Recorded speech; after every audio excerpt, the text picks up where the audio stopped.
BJP திமுக ஒன்னா சேருமா சேராது அப்படின்னு அரசியல் எதுவும் நிகழலாம். விஜயை ஒழிக்கணும்னு பிஜேபி நினைச்சு விஜயை தூக்கணும்னு திமுக நினைச்சாங்கன்னா 2 பேரும் சேர்ந்துருவாங்க. சில இடங்களில் டிரான்ஸ்போர்ட் காஸ்ட் டிக்கெட் விலையெல்லாம் ஏறி போயிடுச்சு. இன்னொரு இடத்துல பார்த்தீங்கன்னா எலக்ட்ரிசிட்டி பில்லு ஏறுது, அரிசி விலை ஏறுது. என்ன ஆச்சு இது? அண்ணாமலையினுடைய அரசியல் வந்துட்டு ஒரு பாப்புலர் பாலிடிக்ஸ் கிடையாது. அண்ணாமலையினுடைய பாலிடிக்ஸ் ஒரு பிஜேபி அரசியல் தழுவியதாக தான் அது இருக்க முடியும். அப்படிதான் இருக்கும். தமிழ்நாட்டினுடைய நலன் சார்ந்த விஷயங்கள் எல்லாம் வந்துட்டு பார்த்தீங்கன்னா தமிழ்நாடு போராட்டிக்கிட்டே தான் இருக்கும் ஒரு விஷயத்தையும் பிஜேபியோட. அப்போ எப்படி தமிழ்நாட்டில் உங்களுக்கான ஒரு ஓட் பேங்க் உருவாகும்?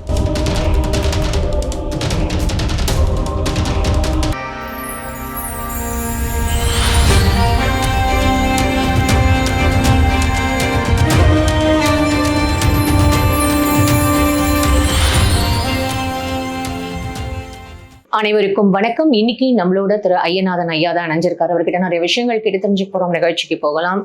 சார் வணக்கம் சார். எப்படி சார் இருக்கு? கனிமொழி அவங்க வந்து தேநீர், அதாவது தேநீர் விருந்து கொடுத்தாங்க. அந்த சபாநாயகர் கொடுத்தாரு, அதனால நாங்க போய் லோக்சபா சபாநாயகர் கொடுத்தாரு, அதனால நாங்க போய் கலந்துக்கிட்டோம்.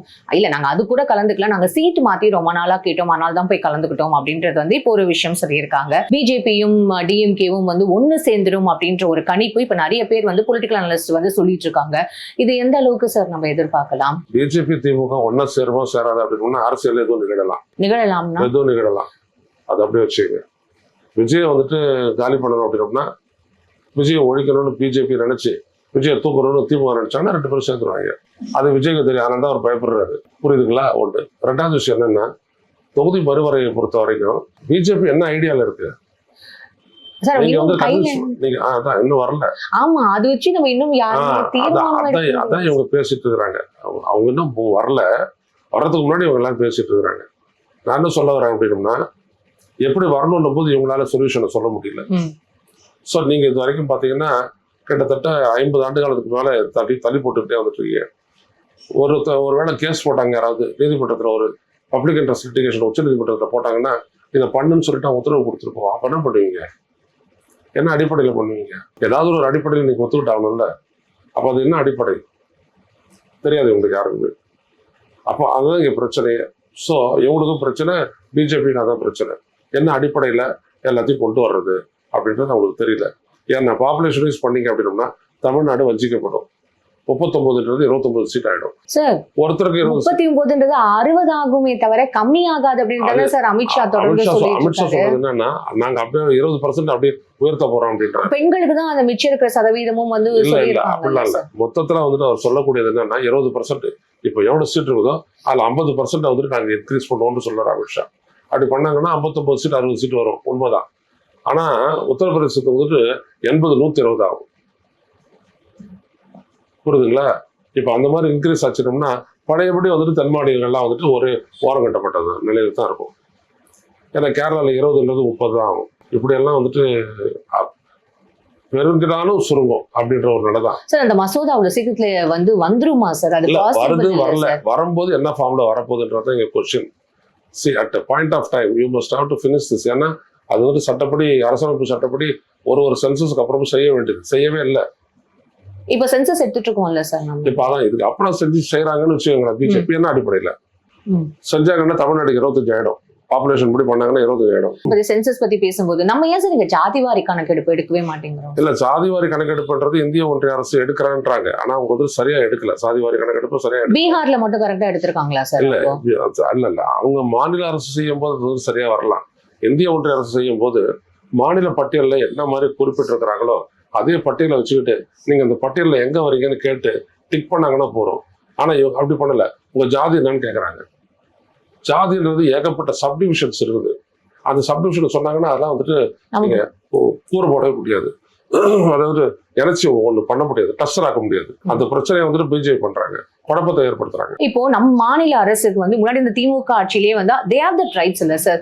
அவங்க வந்து ஜாதிவாரி கணக்கெடுப்பு எடுக்கிறதுக்கு மாநிலங்களுக்கான உரிமைகள் வந்து மத்திய அரசு கொடுத்திருந்தது. கணக்கு எடுக்கலாம். அது இங்கத்துக்கு தான் பயன்படுத்த முடியும். இந்திய ஒன்றிய அரசு வேலை வாய்ப்பு எல்லாம் பயன்படாது. இந்திய ஒன்றிய அரசு எடுத்தா தான் அந்த வேலை வாய்ப்பு எல்லாம் பயன்படும். வேலை வாய்ப்பு, எஜுகேஷன் எல்லாம் அது பயன்படும். ஓகே, அந்த ஒரு பாயிண்ட் சார். இப்போ அடுத்ததா அண்ணாமலை, அமித்ஷா. அண்ணாமலை வந்து அந்த மேடையில வந்து சொல்றது என்னன்னா, எனக்கு அமித்ஷா இந்த ஆஃபர் கொடுத்தாரு, நான் தான் அந்த ஆஃபரை அக்செப்ட் பண்ணிக்கல. ஏன்னா எனக்கு இங்க தமிழ்நாட்டுல இருக்கிற அந்த குப்பைகளே நான் அள்ளிட்டு போயிடுறேன், எனக்கு எந்த தேசிய இதுல எனக்கு பொசிஷன் வேண்டாம் அப்படின்ற ஒரு விஷயத்த சொன்னதுக்கு அப்புறம் இப்போ பிஜேபியோட ஆதரவாளர்கள் அண்ணாமலைக்கு எதிர்ப்பாளர்களா மாதிரி நிறைய பேர் இப்ப வந்து கமெண்ட்ஸ் பயங்கரமா ப்ரோ அண்ணாமலை அப்படின்ற மாதிரி பார்த்துட்டு. அண்ணாமலையினுடைய அரசியல் வந்துட்டு ஒரு பாப்புலர் பாலிடிக்ஸ் கிடையாது. அண்ணாமலையினுடைய பாலிடிக்ஸ் ஒரு பிஜேபி அரசியல் தழுவியதா தான் அது இருக்க முடியும், அப்படிதான் இருக்கும். அதனால அது வந்து வேற ஒரு புதிய இல்ல சார், அவர் மோடி அகைன்ஸ்ட் பேசுற சில ட்வீட்ஸ் போட்டதையும் நான் வந்து இங்க பாத்துட்டேன். இல்ல அதான் அதெல்லாம் பண்ணிக்கிட்டு நாங்க வந்துட்டு பிஜேபிலன்னு ஒரு காட்டுவார் அவர், அவ்வளவுதான். ஆனா மக்கள்கிட்ட அது ஒரு ஏற்படவே இருக்காது. ஏன்னா இவர் அந்த கட்சியினுடைய தலைவராகவே இருந்தவர், எதுவுமே தெரியாத ஒரு பிஜேபியில சேர்ந்துருவாரு. அப்புறம் பிஜேபி கொள்கையை தப்புன்னு சொல்லுவார், அவர்கிட்ட வந்து ஏத்துக்க மாட்டாங்க பொதுவா. அவரோட பாப்புலர் பாலிடிக்ஸ் கிடையாது. சரி, இப்போ பிஜேபி இவர் வந்துட்டு பிஜேபியை வற்புறுத்தி தமிழ்நாட்டுக்கு ஏதாவது நன்மை செஞ்சிருந்தார் அப்படின்னோம்னா இவர் மேல ஒரு அபிமானம் ஏற்படும், மக்கள் ஒரு பக்கம் போறான்னு நினைப்பாங்க. அப்படி எதுவுமே நடக்கல. அவர் அண்ணாமலைன்ற ஒரு யாரு சார்? பிஜேபியோட சித்தாந்தம் அது மட்டும் இல்லாம பிஜேபி என்னென்ன விஷயங்கள்லாம் வந்து தமிழ்நாடு மக்களுக்கு ஒதுக்கி இருக்கு, அது எப்படி டிஎம்கே வந்து ஹைட் பண்ணிருக்குன்ற அந்த விஷயங்கள்லாம் வெளியில கொண்டு வந்தது அண்ணாமலை தானே சார்? அதனால தானே சார் பிஜேபிக்கு வந்து ஒரு சர்டைன் பெர்சன்டேஜ் வந்து அவர் இருந்த பீரியட்ல நல்லா வந்து பாப்புலரைஸ் ஆச்சு. அது நீங்க நினைவு பண்ணுவீங்களா? அவர் இருந்த போது இருந்துச்சு, அப்புறம் அவர் இல்லாத போது போயிடுச்சா? போன தேர்தலில் கூட அவர் பரப்புரை பண்ணார்ல பிஜேபிக்கு, அப்புறம் அது 3.5% குறைஞ்சது. சொல்லுங்க, பிஜேபியினுடைய அரசு தமிழ்நாட்டுக்காக ஏதாவது செஞ்சிருந்தது அப்படின்னா இத்தனை முறை மோடி வந்து, இத்தனை முறை அமித்ஷா வந்து, இத்தனை முறை எவ்வளவு பேர் வந்ததுல அது எங்கேயோ போயிருக்கணும், 15-20% ஓட்டுக்கு போயிருக்கணும். எதுவும் பண்ணல. அவங்க பண்ணலன்றதையும் தாண்டி வெறும் ஐடியாலஜி அப்படின்றத வந்துட்டு மக்கள் விரும்ப மாட்டாங்க சார். அப்படி பார்த்தா ideology is not politics. Sir, DMK கூட நிறைய ஸ்கீம்ஸ்ன்றத வந்து அனௌன்ஸ் பண்றாங்க. அந்த ஸ்கீமுக்கு வந்து ஒதுக்கி இருக்கோம் பைசான்றாங்க. பட் அந்த ஸ்கீம்ஸ் எவ்வளவு மக்களுக்கு கொண்டு போய் சேர்ந்திருக்குன்ற ஒரு கேள்வி இப்ப சட்டசபையிலயும் அவங்களும் கேள்வி கேட்கறாங்க இல்ல சார்? ஒதுக்காதையா வந்துட்டு எவ்வளவு ஜனங்க வந்துட்டு ஓட்டு போட்டிருக்கிறாங்க, அவங்களுக்கு 1.5 கோடிக்கு மேல 1,58,00,000 பேர் ஓட்டு போட்டிருக்காங்கன்னா எப்படி போட்டிருக்காங்க? ஒதுங்காதையா? எனவே அது கிடையாது விஷயம். நீங்க வந்துட்டு தமிழ்நாட்டினுடைய நலன் சார்ந்த விஷயங்கள் எல்லாம் வந்துட்டு பாத்தீங்கன்னா தமிழ்நாடு போராட்டிக்கிட்டே தான் இருக்குது ஒரு விஷயத்தையும் பிஜேபியோட. அப்ப எப்படி தமிழ்நாட்டில் உங்களுக்கான ஒரு ஓட் பேங்க் உருவாகும்? Not possible. நீங்க தமிழ்நாட்டு மக்களுடைய உணர்வின் பிரதிபலிப்பா இருக்கணும். நீங்க அப்படி இருந்தா தான் வரும். கர்நாடகாவாக நீங்க நிக்கிறீங்கல்ல, கர்நாடகா பாலிடிக்ஸ்க்காக நீங்க நிக்கிறீங்கல்ல, மோடி அரசு நிக்கிறது சார். அது தேசிய கட்சி டைரக்டாவே அங்க அவங்களோட வந்து ஒரு இது இருக்குல்ல சார். அப்ப அங்க கூட்டணி தானே சார். அதான் அப்ப ஆட்சியில இருந்தா ஒரு மாதிரி பாப்பீங்க, ஆட்சியில வர்றதுக்கு வாய்ப்பு இல்லைன்னா வேற மாதிரி பாப்பீங்க சார். இதுக்கான ஒரு விளக்கமும் அவங்க கொடுத்துதான் சார். அவங்க விளக்கத்தை யாரும் எடுத்துக்கிறா? நீங்க ஒரு நாட்டுப்பற்றோட தான் நீங்க படணும், நாட்டுப்பற்று தேசப்பற்றுலாம் சொல்லிட்டு இருக்கீங்களா, அந்த அடிப்படையில் தான் நீங்க பண்ணணும். அது மாதிரி பண்றீங்க இல்லையே? கர்நாடக சாதகமா பண்ணி விட்டுட்டு போறீங்க எல்லாமே. இன்னைக்கு தண்ணி வருதா? தண்ணி இருக்காங்க, தண்ணி கொண்டு வராங்களா பிஜேபி? சைலண்டா இருக்காங்களா? ஆட்சி அதிகாரம் இருக்குல்ல, காங்கிரஸ் கூட்டணியில தான் இருக்கு இப்ப தாவேகால. அப்ப அவங்களுக்கும் காங்கிரஸ் கவர்மெண்ட் அங்கேயும் தான் இருக்குது. காங்கிரஸ் ஆட்சியில் அதிகாரத்தை மேல இல்லையா? நீ தானே இருக்க. உன்னுடைய சிடபிள்யூசி, உன்னுடைய சென்ட்ரல் வாட்டர் கமிஷன் தானே வந்துட்டு சேர்மனா அங்க இருக்கிறவரு. காவிரி நதிநீர் மேலாண்மை ஆணையம் வாரியத்தை தான் ஓடிச்சிட்டாரு. ஆணையம் பண்ணிட்டாரு. அதில் தானே இருக்கிறீங்க. என்ன பண்ணிட்டீங்க? கர்நாடகா திறந்து விடலன்னா என்ன பண்றீங்க? பிரசாத் இருக்கீங்க அதானே. அப்போ உங்களுக்கு எப்படி ஓட்டு விடுவீங்க? யார் ஓட்டு போடுவா? எப்போதுமே காவிரி இஷ்யூ அப்படின்றது வந்து வேற, அப்புறம் வந்து கர்நாடகா தமிழ்நாடு வேற அப்படின்றத நம்ம பிரிச்சுதான் பார்க்கணுமா சார்? இது தொடர் கதையாவே தான். அப்படியெல்லாம் எப்படி பாக்குறதுன்னு அப்புறம் என்ன உங்களுக்கு உள்ளபடியே அப்புறம் நாட்டுப்பற்று எங்க போச்சு? நியாயம் வேணாவா உங்களுக்கு? நீர் பகிர்வு அப்படின்றது என்னது? இயற்கை கொடுக்குற கொடைதான மழை தண்ணி எல்லாமே ஆறலாம்.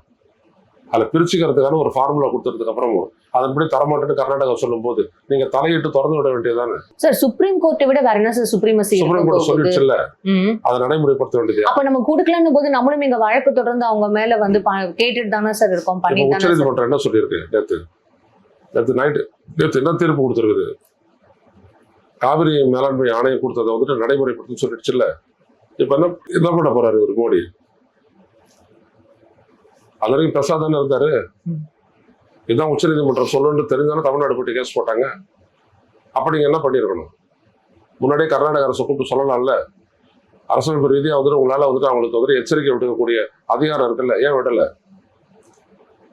அப்ப எப்படி தமிழ்நாட்டில் நீங்க வளருவீங்க? ஜேசிடி பிரபாகர் அவங்க பேர்ல வந்து இது எப்படி சார் இது? அவர் வந்து பதில் மனு தாக்கல் செஞ்சிருக்காரு. ஏன்னா அதிமுகல இருந்து கொறடா அவர் வந்து என்ன போட்டிருக்காரு அப்படின்னு, அதிமுக சைட்ல இருந்து எங்களோட வந்து உறுப்பினர்கள் வெளில போயிருக்காங்க, ஆனா எங்க கிட்ட பெர்மிஷன் கேட்கல, அதாவது முறைப்படி அவங்க வந்து கேட்கல, அது வந்து எங்களை மீறி அவங்க போயிருக்காங்க. வெளியில போனாங்கன்றது இல்ல, ரிசைன் பண்ணிட்டு ரிசைன் பண்ணிட்டாங்க. அதாவது ஒரு கட்சியினுடைய உறுப்பினர்களாக தேர்ந்தெடுக்கப்பட்டவர்கள் சட்டப்பேரவையில் நடக்கக்கூடிய ஒரு முக்கிய விவாதத்துல வாக்கெடுப்பு நடக்கும்போது அந்த கட்சி தலைமை கொறடா என்ன உத்தரவு போதோ அதன்படி தான் நடக்கணும். ஆமா, இவங்க வந்துட்டு மாறி ஆட்சிக்கு ஆதரவா ஓட்டு போட்டாங்க. அது போட்ட கணத்திலேயே அவங்களோட பதவி போயிடுச்சு. கொறடாவை மீறினதுனால கட்சி மாறல் தடை சட்டத்தின்படி அவங்களோட பதவி போயிடுச்சு. இவங்க என்ன பண்றாங்க, அப்படி கட்சி பதவி போட வரல, இவர் அறிவிக்கவே இல்லை. யாரு? ஜேசிடி பிரபாகரன் சபாநாயகர் அறிவிக்கவே இல்லை, விட்டு அப்படியே புத்தகத்தை எடுத்துட்டாரு. அப்ப அவங்க என்ன பண்றாங்க, ரிசைன் பண்றாங்க. அந்த ரெசிக்னேஷன் லெட்டர் அவர் வாங்குறாரு. பதவி தான் அவங்களுக்கு போயிடுச்சு, அவங்களோட ரெசிக்னேஷன் அவர் வாங்கி வச்சுக்கிட்டு அக்செப்ட் பண்ணிக்கிறாரு. அக்செப்ட் பண்ணோன்னு அவங்க கட்சி மாறுறாங்க, அந்த கட்சிக்கு போய் சேர்ந்துடுறாங்க. இதெல்லாம் அவர் வேடிக்கை பார்த்துட்டு இருக்காரு. அதனால தான் இன்ன வரைக்கும் தேர்தல் இங்கே அறிவிக்கப்படவே இல்லை. இப்போ நீதிமன்றத்தில் அது பிரச்சனை ஆயிடுச்சு. நீதிமன்றம் இப்போ வந்துட்டு கேள்வி கேட்குது, என்ன பதில் சொல்ல போறீங்க? அதுதான் சார் பதில் மனு தாக்கல் செஞ்சிருக்காங்க. அவங்க இஷ்டப்படிதான் வந்திருக்காங்க, அவங்களை யாரும் ஃபோர்ஸ் பண்ணி இங்க வர வைக்கல, ரிசைன் பண்ணி தான் அவங்க இங்க வந்து இந்த கட்சியில வந்து ஜாயின் பண்ணிருக்காங்க. நீங்க சபாநாயகரா அரசமைப்பு சட்டப்படி என்ன பண்ணுதோ அதான சரியா செய்யணும். அதன்படி அவங்க மாறி வாக்களிச்ச அப்பவே அவங்களுடைய பதவி போயிடுச்சு. அதிகபட்சம் 15 நாளுக்குள்ள 22ஆம் தேதிக்குள்ள இவர் சொல்லியிருக்கணும், இவருடைய பதவியெல்லாம் பறிக்கப்பட்டு விட்டது, they are no more MLAs அப்படின்னு ஒரு டிக்ளேர் பண்ணி அனுப்பி கொடுத்ததானே. 25+26 தொகுதியில தமிழ்நாட்டில் நேரம் இடைத்தேர்தல் நடக்கும். ஜூலை 1 ஆகஸ்ட்ல வந்து நடந்திருக்கணும் இல்ல சார்? இல்ல, இப்ப அனௌன்ஸ் பண்ணிருப்பாங்க. இவர் சரியா கடைபிடிச்சிருந்தாரு அப்படின்னா அந்த 25 எம்எல்ஏக்களும் வேலுமணி தங்கமணி உட்பட எல்லாரும் பதவி இழந்திருப்பாங்க. அவங்க எல்லாருக்கும் அவங்களுடைய தொகுதியில மறுதேர்தல் நேரம் அறிவிக்கப்பட்டிருக்கும். Fine sir. இப்போ இந்த 25 எம்எல்ஏக்கள் இன்னும் சார் ஓகே, இடைத்தேர்தல் எப்ப சார் அனௌன்ஸ் பண்ணுவாங்க? இப்போ அது வரைக்கும் இப்பதான் கோர்ட்டுக்கு போயிடுச்சு, இவரும் சொதப்பிட்டாரு, கோர்ட்டுக்கு போயிடுச்சு. கோர்ட்ல தீர்மானம் ஆகிற வரைக்கும் உங்களுக்கு தேர்தல் கிடையாதுட்டாங்க. அப்ப என்ன சார், விஜய் தொகுதி நடக்காது. அப்ப என்னதான் அங்க என்னதான் சார் ஒரு நிலைப்பாடு இருக்கும்? தேர்வு கண்ட உடனே தான் வரும். உச்சநீதிமன்றம் மெட்ராஸ் ஹைகோர்ட்டு தீர்ப்பு சொன்ன உடனே அதுக்கப்புறம் தேர்தல் ஆணையம் தான் அதுக்கப்புறம் தான் முடிவு எடுக்க முடியும். அது வரைக்கும் முடிவு எடுக்க மாட்டாங்க. கடைசியா கேள்வி சார், இப்போ இந்த இபி பிரச்சனை தொடர்ந்து வந்து ஒரு தொடர்கதையா தான் சார் இருக்கு. இப்ப கூட மக்கள் வந்து இபி பில்லு ரெட்டிப்பா இருக்குன்னு சொல்றாங்க. 300%லேருந்து 400% வந்து பத்திரப்பதிவு சைலண்டா எப்படி இன்க்ரீஸ் பண்ணீங்க? அப்புறம் அது எப்படி உறுப்பினர்களுக்கு கூட, மாநகராட்சி உறுப்பினர்களுக்கு அவங்களுக்கு கூட, மக்கள் பிரதிநிதிகள் அவங்களுக்கு கூட தெரியாம நீங்க எப்படி இன்க்ரீஸ் பண்ணீங்கன்னு கேட்டதுக்கு அப்புறம் அதை கேன்சல் பண்ணீங்க. விஜய் ஆட்சின்ற இதுதான் விஜய் ஆட்சி. ஒரு கார்பரேஷன் தேர்ந்தெடுக்கப்பட்ட 200 உறுப்பினர்களை கொண்டு ஒரு சட்டமன்ற மாதிரி நிகழ்து. ஒரு அதிகாரியை கூப்பிட்டு நீங்க பாட்டுக்கு இன்க்ரீஸ் பண்றீங்க சொத்து வரிய, சரியாது? அப்படி பண்ணலாமா? சில இடங்களில் டிரான்ஸ்போர்ட் காஸ்ட், டிக்கெட் விலையெல்லாம் ஏறி போயிடுச்சு. இன்னொரு இடத்துல பார்த்தீங்கன்னா எலக்ட்ரிசிட்டி பில்லு ஏறுது, அரிசி விலை ஏறுது. என்ன ஆட்சி இது? எதுவுமே அபிஷியலாவே டிக்ளேர் பண்ணாதே நடக்குது. அவருக்கு 2 பேர் வந்துட்டு அமைச்சரவையில் இருக்கிறாங்க, ஜான் ஆரோக்கியசாமியும் விஷ்ணு ரெட்டி அப்படின்ற 2 பேர். அவர் அப்பாயின்மெண்ட் கொடுத்து வச்சிருக்கிறாரு, அரசு அப்பாயின்மெண்ட். அந்த தகவல் கூட வெளியில தெரிவிக்கல, அபிஷியலா இன்னும் வெளில வரல சார். இல்லையே, அதான் வெளியில வரலன்னா என்னது சொல்லல. ஏன் சொல்லல? திடீர்னு பாத்தீங்கன்னா அவர் வந்துட்டு அவருடைய ஜோதிடர் வந்துட்டு ஆபீசர் ஆன் ஸ்பெஷல் டியூட்டின்னு போடுறாரு. கேன்சல் பண்ணியாச்சு சார். அது பண்ணியாச்சு. அதுக்கப்புறம் எல்லாமே ரகசியமா தானே இருக்குது. அவருடைய அசிஸ்டண்டா இருந்தாரு இந்த ஜெகதீஷ் பழனிசாமின்ற ஆளு. அந்த ஆளு இவருடைய பிரைவேட் செக்ரட்டரி. இதெல்லாம் நடந்ததே கிடையாது. 4 பேர் ஐஏஎஸ் இருப்பாங்க. ஒருத்தர் சீஃப் செக்ரட்டரியா இருப்பாரு, இன்னொருத்தர் வந்துட்டு கேபினட் செக்ரட்டரியா இருப்பாரு, இன்னொருத்தர் பாத்தீங்கன்னா சீஃப் மினிஸ்டருடைய ஆபீஸ் செயலாளராக இருப்பாரு, இன்னொருத்தர் பாத்தீங்கன்னா ஜெயலலிதாவுடைய பர்சனல். 4 பேரையும் நான் சந்திச்சிருக்கிறேன். 4 பேரும் ஐஏஎஸ் தான். 4 பேர் உட்காந்துட்டு இருப்பாங்க. நாங்கெல்லாம் ஜெயலலிதாவோட பேசிட்டு இருக்கிறோம்னா இவங்க 4 பேர் உட்காந்துட்டு கேட்டுக்கிட்டு இருப்பாங்க. பேசுன உடனே என்ன அவங்க சொன்னதை பத்தி என்ன முடிவு எடுக்கணும் டக்குன்னு அந்த இடத்துலயே பண்ணிடுவாங்க. இப்படிதான் கலைஞர் இருக்கும் போதும், ஸ்டாலின் இருக்கும் போதும், ஜெயலலிதா இருக்கும் போதும், எல்லாம் இருக்கும் போது செஞ்சது. இப்ப அது பண்ணும்போது யார் இருக்கா கூடாங்க? அந்த சீஃப் செக்ரட்டரி மட்டும் வந்து நிக்கிறாரு, அவ்வளவுதான். இவங்கெல்லாம் யாருன்னு இவங்களாம் கூடவே இருக்கிறது இல்லை. அப்படி எப்படி ஒரு முடிவு எடுப்பாரு இவரு? என்ன தெரியும் அவருக்கு? ஸோ எதோ நடக்குது. ஆனா சட்டத்துறை மட்டும் they are managing the show. எல்லாத்தையும் ஒரு அக்கறை உள்ளவர், இவர் எல்லாத்தையும் பார்த்துக்குருவாரு. கலைஞர்ன்ற ஒரு பேரை தன்னோட கட்சியில இருக்கிற ஒரு உறுப்பினர் சொன்னதுனால இவர் நேத்தி மன்னிப்பு கேட்டதெல்லாம் கூட. அதெல்லாம் நான் வந்துட்டு விஜய் மேல அப்படிலாம் ஒன்றும் குறை சொல்ல. இப்பெல்லாம் சிரிக்கிறாரு விஜய், அது கூட நான் வரவேற்கிறேன். சார் நீங்க என்ன சார் முன்னாடி மாதிரி உம்முன்னு உட்காந்துட்டு இருக்காங்க. சரி, ஒரு விஷயம் என்னன்னா, you must have to understand the position you hold. அது இல்லாத நீங்க வந்துட்டு ஒன்றுக்கு வந்துடக்கூடாது. ஒரு நடிகராக இருந்தபோது எப்படியாப்பட்ட ரெஸ்பான்சிபிலிட்டி இருந்ததோ அதாட்டம் 10,000 மடங்கு பெருசு இந்த சீஃப் மினிஸ்டர்ஷிப் அப்படின்றது. சாதாரண விட இல்லை. 4.5 லட்சம் கோடிக்கு you are accountable to Tamil Nadu. இதுதான் தமிழ்நாடு, இதுதான் முத்திரை, உன் கையெழுத்து அப்படின்றது அவ்வளோ பெரிய வேல்யூ. எதுவுமே தெரியாதவங்க உட்காந்துட்டு இருக்கிறீங்க, எதுவுமே தெரியாதவங்கள பக்கத்துல வச்சுட்டு இருக்கிறீங்க. இவங்க எல்லாம் யாரு?